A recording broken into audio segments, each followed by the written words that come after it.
Hi friends, ಎಲ್ರಿಗೂ ನಮಸ್ಕಾರ. ಜ್ಞಾನಗಂಗೋತ್ರಿ ಸಂಸ್ಥೆಯ ಇನ್ಕ್ವೆಸ್ಟ್ ಪ್ರಚಲಿತ ಘಟನೆಗಳ ಸರಣಿಗೆ ತಮ್ಮೆಲ್ಲರಿಗೂ ಮತ್ತೊಮ್ಮೆ ಸ್ವಾಗತ. ಇವತ್ತು ನಾವು ಸಂಚಿಕೆ ಸಂಖ್ಯೆ 974 ಡಿಸ್ಕಸ್ ಮಾಡ್ತಾ ಇದ್ದೇವೆ. ದಿನಾಂಕ 2 ಅಕ್ಟೋಬರ್ 2025. ಇವತ್ತಿನ ಅಪ್ಡೇಟ್ಸನ್ನು ತಿಳಿಯೋ ಮುನ್ನ ಕಳೆದ ಸಂಚಿಕೆ 2 ಪ್ರಶ್ನೆಗಳ ಸರಿ ಉತ್ತರಗಳು ಪ್ರಶ್ನೆ ಸಂಖ್ಯೆ 1ಕ್ಕೆ ಆಪ್ಷನ್ ಬಿ ಮತ್ತು ಪ್ರಶ್ನೆ ಸಂಖ್ಯೆ 2ಕ್ಕೆ ಆಪ್ಷನ್ ಡಿ ಸರಿ ಉತ್ತರವಾಗಿರುತ್ತೆ. ಹಾಗಿದ್ರೆ ಇವತ್ತಿನ ಮೊದಲನೇ ಪ್ರಶ್ನೆಗೆ ಬರೋಣ. ಕರ್ನಾಟಕದಲ್ಲಿ ಏಕೀಕೃತ ಭೂಸ್ವಾಧೀನ ವ್ಯವಸ್ಥೆ, ಇದನ್ನು ULMS ಅಂತ ಹೇಳ್ತೇವೆ, ಕಾನೂನುಬದ್ಧವಾಗಿ ಈ ಕೆಳಗಿನ ಯಾವ ಕಾಯ್ದೆಗಳೊಂದಿಗೆ ಹೊಂದಿಕೆಯಾಗುತ್ತದೆ? The unified land acquisition system in Karnataka is legally aligned with which of the following act? So ನಮ್ಮ ಕರ್ನಾಟಕದಲ್ಲಿ ಈ ಲ್ಯಾಂಡ್ ಆಕ್ವಿಸಿಷನ್ ಪ್ರೋಸೆಸ್ ಏನಿದೆ ಫಾರ್ ವೇರಿಯಸ್ ರೀಸನ್ಸ್, ಅಂದರೆ ಒಂದು ಟೌನ್ಶಿಪ್ಪನ್ನು ಮಾಡ್ತಕ್ಕಂಥದ್ದಾಗಲಿ, ಅಥವಾ ಇಂಡಸ್ಟ್ರೀಸ್ಗಳನ್ನು ಡೆವಲಪ್ ಮಾಡ್ತಕ್ಕಂಥದ್ದಾಗಲಿ, ಅಥವಾ ರಸ್ತೆಗಳನ್ನು ನಿರ್ಮಾಣ ಮಾಡ್ತಕ್ಕಂಥದ್ದಾಗಲಿ, ಈ ಎಲ್ಲ ಒಂದು ಕೆಲಸಗಳಿಗಾಗಿ ಲ್ಯಾಂಡ್ ಆಕ್ವಿಸಿಷನ್ ಅಥವಾ ಭೂ ಸ್ವಾಧೀನವನ್ನು ಮಾಡ್ಕೊಳ್ಬೇಕಾಗಿರುತ್ತೆ. ಸೊ ಇದನ್ನು ಸುಲಭಗೊಳಿಸಲಿಕ್ಕೆ ಇವಾಗ ಡಿಜಿಟಲ್ ಪ್ಲಾಟ್ಫಾರ್ಮನ್ನು ಡೆವಲಪ್ ಮಾಡ್ತಾ ಇದ್ದಾರೆ. ಸೊ ಇದು ನಿಮ್ಮ KA ಪರೀಕ್ಷೆಯಲ್ಲಿ role of science and technology in effective governance of Karnataka ಏನಿರುತ್ತೆ, ಸೊ ಅದರ ಒಂದು ಸಿಲೆಬಸ್ನ ಅಡಿಯಲ್ಲಿ ಈ ಆರ್ಟಿಕಲ್ ಬಹಳ ಇಂಪಾರ್ಟೆಂಟ್ ಆಗುತ್ತೆ. ಸೊ ಈ ರೀತಿಯಾಗಿ ಭೂ ಸ್ವಾಧೀನವನ್ನು ಮಾಡ್ಕೊಳ್ಳಿಕ್ಕೆ ULMS ಅಂತ ಒಂದು ಹೊಸ ಸಿಸ್ಟಮನ್ನು ಪ್ರಾರಂಭ ಮಾಡಿರುತ್ತೆ. ಸೊ ಇದು ಯಾವ ಕಾಯ್ದೆಯ ಅಡಿಯಲ್ಲಿ ಬರುತ್ತೆ ಅನ್ನೋದು ನಮ್ಮ ಪ್ರಶ್ನೆ ಆಗಿರುತ್ತೆ. ಸೊ ಈ ಪ್ರಶ್ನೆಗೆ ಸರಿಯಾದ ಉತ್ತರ ಭೂಸ್ವಾಧೀನ, ಪುನರುಜ್ಜೀವನ ಮತ್ತು ಪುನರ್ವಸತಿ, ನ್ಯಾಯಯುತ ಪರಿಹಾರ ಮತ್ತು ಪಾರದರ್ಶಕತೆಯ ಹಕ್ಕು ಕಾಯ್ದೆ 2013ರ ಅಡಿಯಲ್ಲಿ ಬರುತ್ತೆ. Right to fair compensation, transparency in land acquisition, rehabilitation ಮತ್ತು ರೀಸೆಟಲ್ಮೆಂಟ್ ಆ್ಯಕ್ಟ್ 2013ರ ಅಡಿಯಲ್ಲಿ ಈ ULMS ಅಂತಕ್ಕಂಥ ಒಂದು ಸಿಸ್ಟಮನ್ನು ನಮ್ಮ ಕರ್ನಾಟಕ ಸರ್ಕಾರ ಲಾಂಚ್ ಮಾಡ್ತಾ ಇದೆ. So Karnataka launches unified land acquisition system ಅಥವಾ ಏಕೀಕೃತ ಭೂ ಸ್ವಾಧೀನ ವ್ಯವಸ್ಥೆಯನ್ನು ಕರ್ನಾಟಕ ರಾಜ್ಯದಿಂದ ಆರಂಭ ಮಾಡಲಾಗಿರುತ್ತೆ. ಸೊ ಈ ಒಂದು ಇನಿಷಿಯೇಟಿವ್ ಏನಿರುತ್ತೆ ಇದನ್ನು ನಾವು ಡಿಜಿಟಲ್ ಇನಿಷಿಯೇಟಿವ್ ಅಂತ ಹೇಳ್ತೀವಿ. ಅಂದರೆ ಡಿಜಿಟಲ್ ಆಗಿ ಮಾಡ್ತಾ ಇರ್ತಕ್ಕಂಥ ಒಂದು ಉಪಕ್ರಮ ಇದಾಗಿರುತ್ತೆ. ಸೊ ಇದರ ಉದ್ದೇಶ ಏನು ಅಂದರೆ to streamline and enhance transparency in land acquisition, ಅಂದರೆ ಭೂಮಿಯನ್ನು ಸ್ವಾಧೀನ ಮಾಡ್ಕೊಳ್ತಕ್ಕಂಥ ಒಂದು ವ್ಯವಸ್ಥೆ ಏನಿರುತ್ತೆ, ಸೊ ಅದರಲ್ಲಿ ಪಾರದರ್ಶಕತೆಯನ್ನು ಹೆಚ್ಚು ಮಾಡ್ತಕ್ಕಂಥ ಉದ್ದೇಶದಿಂದ ಇದನ್ನು ಲಾಂಚ್ ಮಾಡಲಾಗ್ತಾ ಇದೆ. ಹಾಗಿದ್ರೆ ULMS ನಲ್ಲಿ ಇರ್ತಕ್ಕಂಥ ಕೀ ಫೀಚರ್ಸ್ ಏನು ಅಥವಾ ಪ್ರಮುಖ ಲಕ್ಷಣಗಳೇನು ಅಂತ ನಾವು ನೋಡೋದಾದ್ರೆ, ಸಿಂಗಲ್ ವಿಂಡೋ ಡಿಜಿಟಲ್ ಪ್ಲಾಟ್ಫಾರ್ಮ್ ಅಂತ ಹೇಳ್ತೇವೆ. ಅಂದರೆ ಎಲ್ಲ ಒಂದು ಪ್ರಕ್ರಿಯೆ ಏನಿರ್ಬೋದು, ಅಂದರೆ ಲ್ಯಾಂಡ್ ಆಕ್ವಿಸಿಷನ್ ನೋಟಿಸಸ್ ಆಗಿರ್ಬೋದು, ಆ ಪ್ರೋಸೆಸ್ ಆಗಿರ್ಬೋದು, ಅಥವಾ ಲಿಟಿಗೇಷನ್ ಆಗಿರ್ಬೋದು, ಅದಕ್ಕೆ ಪರಿಹಾರ ಕಂಪೆನ್ಸೇಷನ್ ಅನ್ನ ಏನೇನು ಕೊಡ್ತಾರೆ, ಸೊ ಎಲ್ಲವನ್ನ ಕೂಡ ಒಂದು ಸಿಂಗಲ್ ವಿಂಡೋ ಅಂತ ಹೇಳ್ತೇವೆ. ಅಂದರೆ ಏಕ ಗವಾಕ್ಷಿ ಡಿಜಿಟಲ್ ಪ್ಲಾಟ್ಫಾರ್ಮ್ ಅನ್ನ ಮಾಡ್ತಕ್ಕಂಥದ್ದು ಸೊ ಈ ಒಂದು ULMS ನ ಉದ್ದೇಶವಾಗಿರುತ್ತೆ. ಅದರ ಜೊತೆಗೆ they have created real time dashboard ಅನ್ನ ಕ್ರಿಯೇಟ್ ಮಾಡಿರ್ತಾರೆ. So track status of proposals and litigations, ಅಂದರೆ ಪ್ರಸ್ತಾಪಗಳಾಗಿರ್ಬೋದು ಮತ್ತೆ ವ್ಯಾಜ್ಯಗಳಾಗಿರ್ಬೋದು, ಅದರ ಸ್ಟೇಟಸ್ ಏನಿದೆ ಅಥವಾ ಸ್ಥಿತಿ ಏನಿದೆ ಅದನ್ನು ಟ್ರ್ಯಾಕ್ ಮಾಡಲಿಕ್ಕೆ ನೈಜ ಸಮಯದ ಒಂದು ಡ್ಯಾಶ್ ಬೋರ್ಡ್ ಅನ್ನು ಕೂಡ ಈ ಒಂದು ಡಿಜಿಟಲ್ ಪ್ಲಾಟ್ಫಾರ್ಮ್ ನಲ್ಲಿ ಕ್ರಿಯೇಟ್ ಮಾಡಲಾಗುತ್ತೆ. ಸೊ ಮಲ್ಟಿ ಏಜೆನ್ಸಿ ಇಂಟಿಗ್ರೇಷನ್, ಅಂದರೆ ಈ ಒಂದು ಲ್ಯಾಂಡ್ ಆಕ್ವಿಸಿಷನ್ಗೆ ಸಂಬಂಧಪಟ್ಟಿರ್ತಕ್ಕಂಥ ಬೇರೆ ಬೇರೆ ಏಜೆನ್ಸಿಗಳೇನಿರ್ತವೆ ಸೊ ಅವೆಲ್ಲವನ್ನ ಏಕೀಕೃತಗೊಳಿಸಲಾಗುತ್ತೆ. ಫಾರ್ ಎಕ್ಸಾಂಪಲ್ ರೆವಿನ್ಯೂ ಡಿಪಾರ್ಟ್ಮೆಂಟ್ ಆದಾಯ, ಇರಿಗೇಷನ್ ನೀರಾವರಿ, ಅರ್ಬನ್ ಡೆವಲಪ್ಮೆಂಟ್ ನಗರಾಭಿವೃದ್ಧಿ, BDA Bengaluru development authority, BMRDA, metro, KRIDE, KIADB so ಇದು ಇಂಡಸ್ಟ್ರೀಸ್ಗೆ ಸಂಬಂಧಪಟ್ಟಂತೆ, KHB ಅದಾದ್ಮೇಲೆ NHAI ಅಂದರೆ ನ್ಯಾಷನಲ್ ಹೈವೇಸ್ಗೆ ಸಂಬಂಧಪಟ್ಟಂತೆ. ಸೊ ಇವೆಲ್ಲ ಬೇರೆ ಬೇರೆ ಏಜೆನ್ಸೀಸ್, ಅಂದರೆ ಇವೆಲ್ಲ ಕೂಡ ತಮ್ಮ ಒಂದು ಡೆವಲಪ್ಮೆಂಟಲ್ ಆಕ್ಟಿವಿಟೀಸ್ಗೆ ಲ್ಯಾಂಡ್ ಆಕ್ವಿಸಿಷನ್ ಮಾಡಬೇಕಾಗಿರುತ್ತೆ. ಸೊ ಇವರೆಲ್ಲರನ್ನ ಏಕೀಕೃತವಾಗಿರ್ತಕ್ಕಂಥ ಒಂದು ಡ್ಯಾಶ್ ಬೋರ್ಡ್ಗೆ ULMS ನ ಮುಖಾಂತರ ತೆಗೆದುಕೊಂಡು ಬರಲಾಗುತ್ತೆ. ಸೊ ಅದರ ಜೊತೆಗೆ ಇದರ ಲೀಗಲ್ ಕಂಪ್ಲೈನ್ಸ್ ಅನ್ನ ನಾನು ನೋಡೋದಾದ್ರೆ, ಸೊ ಇದನ್ನ ನಾವು ಪ್ರಶ್ನೆಯಲ್ಲೇ ಕೊಟ್ಟಿದ್ದೇವೆ. ಸೊ ಇದೊಂದು ಕಾಯ್ದೆಗೆ ಅನ್ವಯವಾಗಿ ಈ ಒಂದು ULMS ಅನ್ನ ಡೆವಲಪ್ ಮಾಡಿರ್ತಾರೆ. ಸೊ ಆ ಕಾಯ್ದೆಯ ಹೆಸರೇನು ಅಂತ ನಾನು ಪ್ರಶ್ನೆಯಲ್ಲೇ ನಿಮಗೆ ಆನ್ಸರ್ ಮಾಡಿರ್ತೇನೆ. ಅದರ ಜೊತೆಗೆ ಸೊ ಇದು ಈಗಾಗಲೇ ಕೆಲವೊಂದು ಈ ಲ್ಯಾಂಡ್ ಅಥವಾ ಪ್ರಾಪರ್ಟಿ ರಿಜಿಸ್ಟ್ರೇಷನ್ ಆಗಿರ್ಬೋದು, ಅಥವಾ ಅದರ ಒಂದು ಟ್ರಾನ್ಸ್ಪರೆನ್ಸಿ ಅಥವಾ ಪಾರದರ್ಶಕತೆಗೆ ಸಂಬಂಧಪಟ್ಟಂತೆ ನಮ್ಮ ಕರ್ನಾಟಕ ಸರ್ಕಾರ ಅನೇಕ ಡಿಜಿಟಲ್ ಪ್ಲಾಟ್ಫಾರ್ಮ್ಗಳನ್ನು ಅಥವಾ ಗವರ್ನೆನ್ಸ್ ವ್ಯವಸ್ಥೆಗಳನ್ನು ಪ್ರಾರಂಭ ಮಾಡಿರುತ್ತೆ. ಆ ಗವರ್ನೆನ್ಸ್ ವ್ಯವಸ್ಥೆಗಳಾಗಿರ್ತಕ್ಕಂಥ ಭೂಮಿ, ಸ್ವತ್ತು, ಆಸ್ತಿ, ಕಾವೇರಿ 2.0 ಮತ್ತೆ ಖಜಾನೆ 2 ಇವೆಲ್ಲದರೊಂದಿಗೆ ಈ ಒಂದು ULMS ಏನಿರುತ್ತೆ ಅದನ್ನ ಇಂಟಿಗ್ರೇಟ್ ಮಾಡ್ತಾರೆ. ಸೊ ನಮ್ಮ KA ಎಕ್ಸಾಮ್ಗೆ ಇದು ಬಹಳ ಇಂಪಾರ್ಟೆಂಟ್ ಆಗಿರುತ್ತೆ. ಬಿಕಾಸ್ ಇದು role of science and technology in effective governance of Karnataka ಅಂತ ಸಿಲೆಬಸ್ ಅಲ್ಲಿ ಒಂದು ಹೆಡ್ಡಿಂಗ್ ಇರುತ್ತೆ. ಸೊ ಅದಕ್ಕೆ ನಿಮಗೆ ನೋಟ್ ಸಿಕ್ಕೋದು ಬಹಳ ಕಷ್ಟ. ಈ ರೀತಿಯ ಪಾಯಿಂಟ್ಸ್ ಅನ್ನ ನೀವು ನೋಟ್ ಡೌನ್ ಮಾಡ್ಕೊಳ್ಬೇಕಾಗಿರುತ್ತೆ. ಸೊ ಅದರ ಜೊತೆಗೆ ಈ ಒಂದು ಪ್ಲಾಟ್ಫಾರ್ಮ್ ಅನ್ನ ಸಿಟಿಸನ್ ಸೆಂಟ್ರಿಕ್ ಅಂದ್ರೆ ನಾಗರಿಕ ಕೇಂದ್ರಿತವಾಗಿ ಡೆವಲಪ್ ಮಾಡಿರ್ತಾರೆ.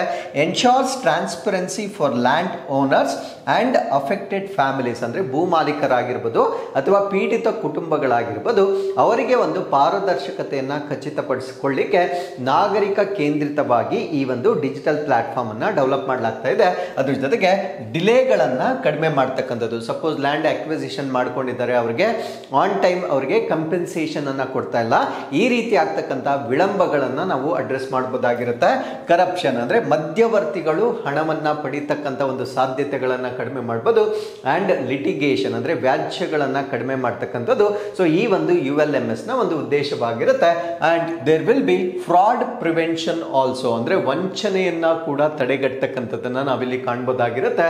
Satellite imagery and automated record updates ಅನ್ನ ಮಾಡ್ತಾರೆ. ಅಂದ್ರೆ ಉಪಗ್ರಹಗಳ ಮುಖಾಂತರ ಚಿತ್ರಣ ಮಾಡ್ತಕ್ಕಂಥದ್ದು ಮತ್ತೆ ಸ್ವಯಂ ಚಾಲಿತವಾಗಿ ದಾಖಲೆಗಳನ್ನ ನವೀಕರಣ ಮಾಡ್ತಕ್ಕಂಥದ್ದು ಕೂಡ ಇದರಲ್ಲಿರುತ್ತೆ.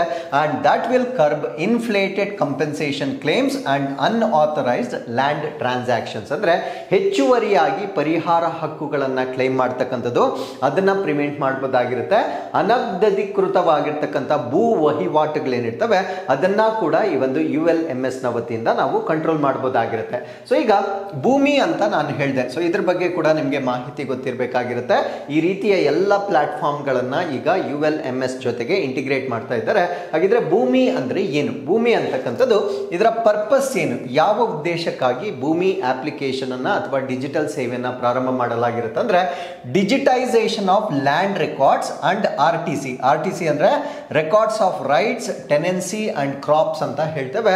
ಸೊ ಈ ಒಂದು ಭೂ ದಾಖಲೆಗಳನ್ನ ಡಿಜಿಟಲೀಕರಣ ಮಾಡತಕ್ಕಂಥ ಉದ್ದೇಶದಿಂದ ಹಕ್ಕುಗಳು, ಹಿಡುವಳಿ ಮತ್ತೆ ಬೆಳೆಗಳ ಒಂದು ದಾಖಲೆಯನ್ನ ಮಾಡುವ ಉದ್ದೇಶದಿಂದ ಭೂಮಿ ಪ್ಲಾಟ್ಫಾರ್ಮ್ ಅನ್ನ ಸ್ಟಾರ್ಟ್ ಮಾಡಲಾಗಿರುತ್ತೆ. ಸೊ ಇದರ ಕೀ ಫೀಚರ್ಸ್ ಅಥವಾ ಗುಣಲಕ್ಷಣಗಳೇನು ಅಂದ್ರೆ RTC. So what ever we said here, RTC ಮತ್ತು ರೂಪಾಂತರ ಸ್ಥಿತಿಗೆ ಆನ್ಲೈನ್ ಪ್ರವೇಶ ಮಾಡ್ತಕ್ಕಂಥದ್ದು, ಸಮೀಕ್ಷೆಯ ರೇಖಾಚಿತ್ರಗಳು ಮತ್ತು ಮಾಲೀಕತ್ವದ ವಿವರಗಳು ಅಂದ್ರೆ ಆ ಸರ್ವೆ ಮಾಡಿರ್ತಕ್ಕಂಥ ಸ್ಕೆಚ್ಗಳು ಅಲ್ಲಿರುತ್ತೆ. ಅದ್ರ ಜೊತೆಗೆ ಆ ಒಂದು ಭೂಮಿಯ ಒಂದು ಮಾಲೀಕರು ಯಾರಿರ್ತಾರೆ ಅವರ ಒಂದು ಡೀಟೇಲ್ಸ್ ಅನ್ನ ಸೊ ಈ ಒಂದು ಭೂಮಿ ಪ್ಲಾಟ್ಫಾರ್ಮ್ ನಲ್ಲಿ ನಾವು ಪಡೆಯಬಹುದಾಗಿರುತ್ತೆ. ಸೊ ಎರಡನೇದು ಬರುತ್ತೆ, ಇದನ್ನ ಈ ಸ್ವತ್ತು ಅಂತ ಹೇಳ್ತೇವೆ. ಸೊ ಇದು verification of property ownership in rural areas under the panchayat jurisdiction ಅಂದ್ರೆ ಪಂಚಾಯತ್ ವ್ಯಾಪ್ತಿಯಲ್ಲಿ ಗ್ರಾಮೀಣ ಪ್ರದೇಶಗಳಲ್ಲಿರ್ತಕ್ಕಂಥ ಆಸ್ತಿಯ ಮಾಲೀಕತ್ವವನ್ನ ಪರಿಶೀಲನೆ ಮಾಡ್ತಕ್ಕಂಥದ್ದು. ವೆರಿ ಇಂಪಾರ್ಟೆಂಟ್, ನೆನ್ಪಿಟ್ಕೊಳ್ಳಿ. ಈ ಸ್ವತ್ತು ಅಂತಕ್ಕಂಥದ್ದು ಗ್ರಾಮೀಣ ಪ್ರದೇಶದಲ್ಲಿರ್ತಕ್ಕಂಥ ಆಸ್ತಿಗಳಿಗೆ ಮಾತ್ರ ಸಂಬಂಧಪಟ್ಟಿರುತ್ತೆ. ಅರ್ಬನ್ ಏರಿಯಾಸ್ದು ಬರೋದಿಲ್ಲ. ಅರ್ಬನ್ಗೆ ಇನ್ನೊಂದನ್ನ ಕ್ರಿಯೇಟ್ ಮಾಡಿರ್ತಾರೆ, ಅದನ್ನ ನಾನು ಮುಂದೆ ಹೇಳ್ತೇನೆ. ಸೊ ಹಾಗಿದ್ರೆ ಈ ಸ್ವತ್ತು ಇದರ ಒಂದು ಉದ್ದೇಶ ಏನು ಅಂತ ನಾವು ನೋಡೋದಾದ್ರೆ ಪ್ರಿವೆಂಟ್ಸ್ ಫ್ರಾಡುಲೆಂಟ್ ಟ್ರಾನ್ಸಾಕ್ಷನ್ಸ್ ಅಂದ್ರೆ ಮೋಸದ ಒಂದು ವಹಿವಾಟುಗಳನ್ನ ತಡೀತಕ್ಕಂಥದ್ದು. Tracks property mutation and ownership history ಅಂದ್ರೆ ಆಸ್ತಿಗಳನ್ನ ರೂಪಾಂತರ ಮಾಡ್ತಕ್ಕಂಥದ್ದು. I mean to say false records ಗಳನ್ನ ಕ್ರಿಯೇಟ್ ಮಾಡ್ತಕ್ಕಂಥದ್ದು.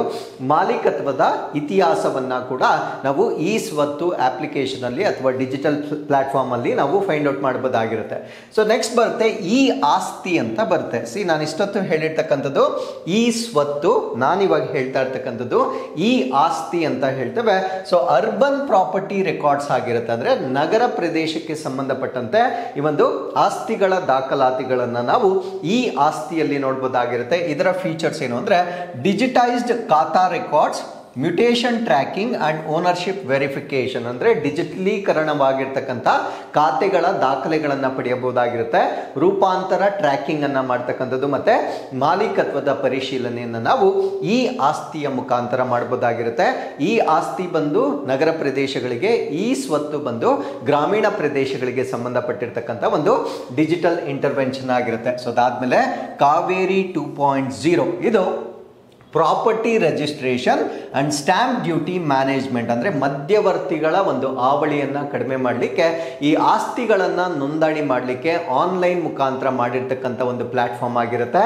ಸೊ ಆಸ್ತಿಗಳನ್ನು ನಾವು ಆನ್ಲೈನ್ ಮುಖಾಂತರ ನೋಂದಣಿ ಮಾಡ್ತಕ್ಕಂಥದ್ದು, ಮತ್ತು ಆ ಸ್ಟ್ಯಾಂಪ್ ಡ್ಯೂಟಿ ಏನಿರುತ್ತೆ ಸೊ ಅದನ್ನು ನಿರ್ವಹಣೆ ಮಾಡುವ ಉದ್ದೇಶದಿಂದ ಕಾವೇರಿ 2.0 ಲಾಂಚ್ ಮಾಡಲಾಗಿರುತ್ತೆ. ಸೊ ಇದರ ಪ್ರಮುಖ ಗುಣಲಕ್ಷಣಗಳೇನು ಅಂದರೆ ಆನ್ಲೈನ್ ರಿಜಿಸ್ಟ್ರೇಷನ್, ಅಂದರೆ ಆನ್ಲೈನ್ ಮುಖಾಂತರ ನೋಂದಣಿ ಮಾಡ್ತಕ್ಕಂಥದ್ದು, ಎನ್ಕಂಬ್ರೆನ್ಸ್ ಸರ್ಟಿಫಿಕೇಟ್ಸ್ ಅಂದರೆ ಋಣಭಾರ ಪ್ರಮಾಣ ಪತ್ರಗಳನ್ನು ಪಡಿತಕ್ಕಂಥದ್ದು, ಅದಾದಮೇಲೆ ವ್ಯಾಲ್ಯೂಯೇಷನ್ ಟೂಲ್ಸ್ ಅಂದರೆ ಮೌಲ್ಯಮಾಪನ ಸಾಧನಗಳು, ಮತ್ತು ಸರ್ಟಿಫೈಡ್ ಕಾಪೀಸ್ ಆಫ್ ಡಾಕ್ಯುಮೆಂಟ್ಸ್ ಅಂದರೆ ಆ ಒಂದು ದಾಖಲೆಗಳೇನಿರುತ್ತೆ ಸೊ ಅದರ ಪ್ರಾಮಾಣೀಕೃತವಾಗಿರ್ತಕ್ಕಂಥ ಪ್ರತಿಗಳನ್ನು ಈ ಕಾವೇರಿ 2.0 ನಾವು ಪಡೆಯಬಹುದಾಗಿರುತ್ತೆ. ಸೊ ಅದಾದ್ಮೇಲೆ ಬರುತ್ತೆ ಖಜಾನೆ 2 ಅಂತ ಹೇಳ್ತೇವೆ. ಏನಿದು ಖಜಾನೆ 2 ಅಂತಕ್ಕಂಥದ್ದು ಅಂದರೆ integrated financial management system for Karnataka's treasury operations, ಅಂದರೆ ಕರ್ನಾಟಕದ ಖಜಾನೆ ಏನಿರುತ್ತೆ ಅದರ ನಿಯಂತ್ರಣಕ್ಕಾಗಿ ಸಮಗ್ರ ಹಣಕಾಸು ನಿರ್ವಹಣೆ ವ್ಯವಸ್ಥೆಯನ್ನು ನಾವು ಖಜಾನೆ 2 ಅಂತ ಹೇಳ್ತೇವೆ. ಇದರ ವೈಶಿಷ್ಟ್ಯಗಳೇನು ಅಂದರೆ real time tracking of government receipts and expenditures, ಅಂದರೆ ನೈಜ ಸಮಯದಲ್ಲಿ